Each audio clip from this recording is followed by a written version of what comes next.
Hey, what's up everyone? I hope you're all having a wonderful day or night. I hope you will enjoy today's video, so let's just get into it. The first times that Ty, my boyfriend, and I together, we were in a top floor apartment and it was dark outside, it was pitch black, and we had all of the lights on so you could see everything.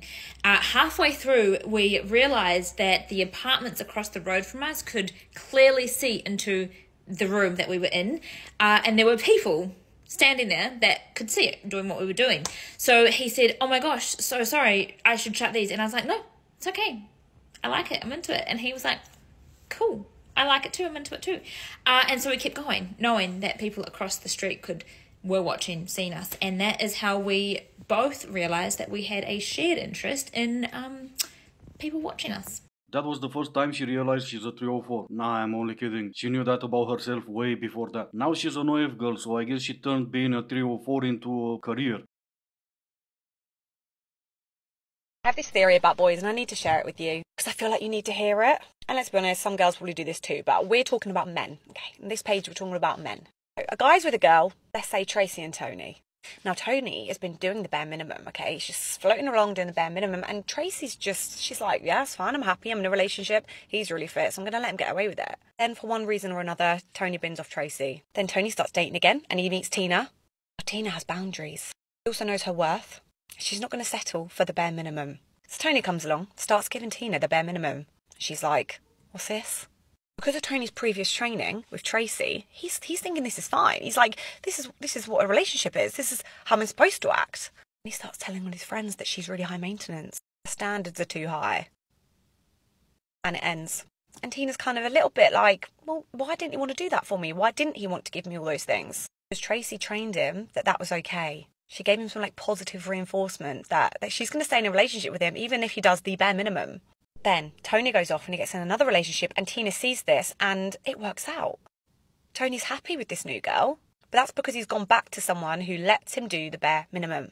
Shout out to Tony, he's living the life. He found himself the right one who doesn't think everything a man does is the bare minimum, and in return, Tina and Tracy, they're still out there complaining about dating. Oh yeah, and so are you. Are women gonna have to start boycotting dating apps? And let me explain, because we know boycotts work. I was having this discussion with my friends this morning, and I think it is food for thought. I think we should seriously think about doing something here. I hate to put this on women, but I think we have to break the cycle here. What has happened is our entire dating life has moved online.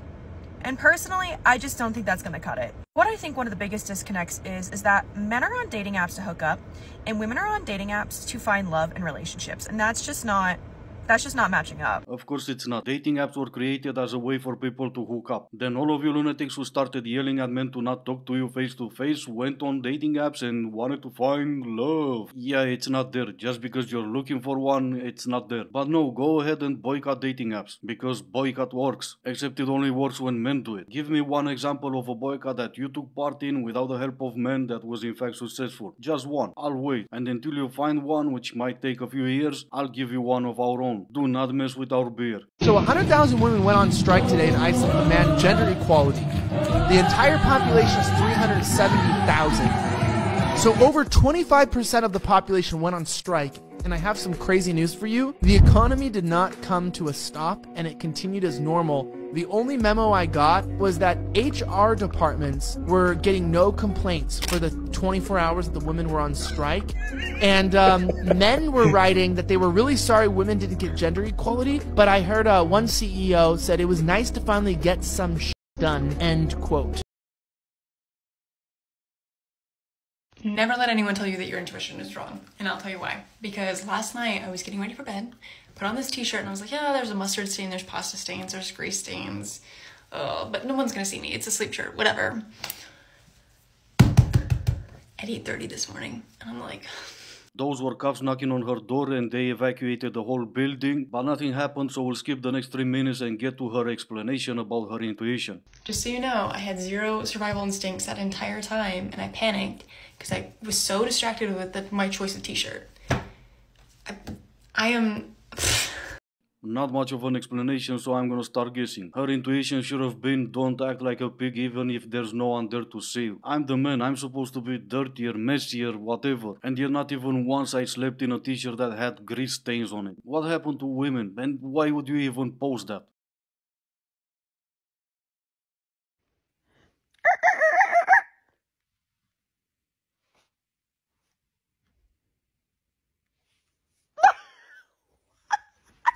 Wow, that was insightful, and not to mention quite an intelligent answer. She's so well spoken, I can only assume she's in STEM. I am simply in awe with her IQ level. But let me read the comment she so eloquent responded to. My husband would divorce me if I got lip filler or hair extension. He finds it a huge turnoff. Yeah, I could understand how that rendered plastic Barbie hair speechless. If you think that you're having a bad day, I just want you to know that the person who was at the petrol pump before me got €1 of petrol. €1 of petrol. €1.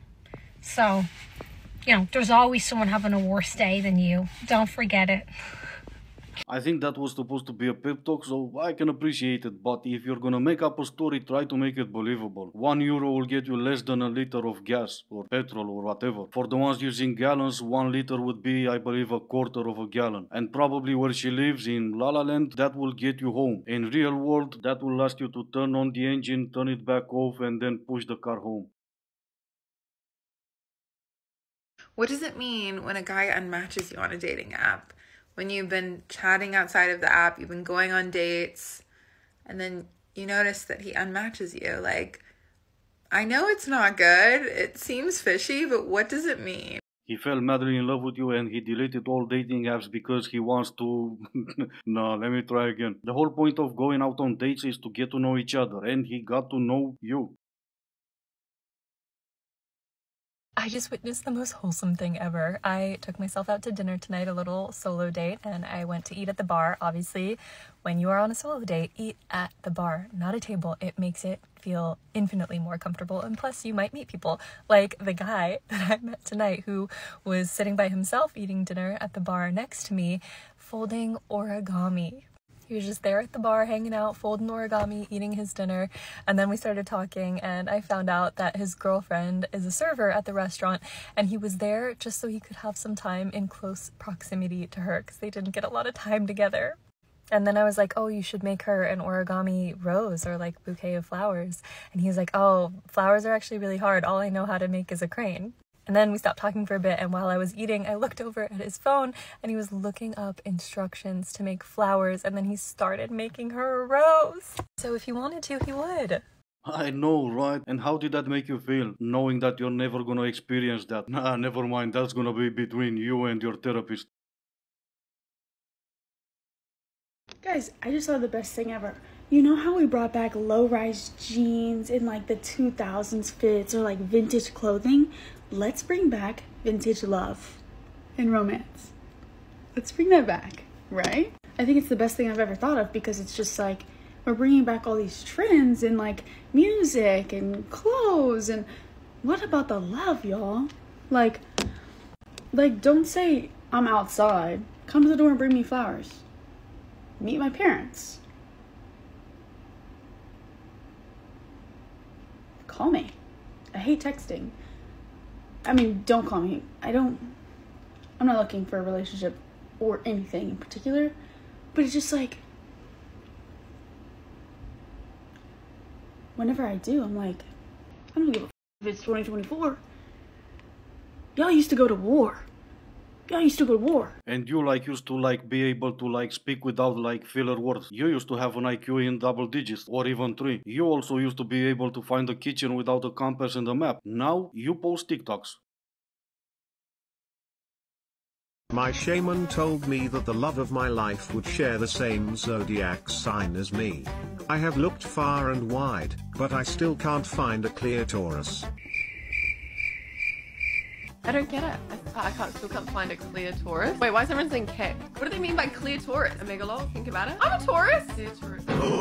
Yep, what were the chances she's also a Taurus? Anyway, this is gonna be the end of the video. As always, I do hope you enjoyed it. If you didn't, I still appreciate you for making it this far. Thank you all so much for watching. Stay safe, and I will see you in the next one.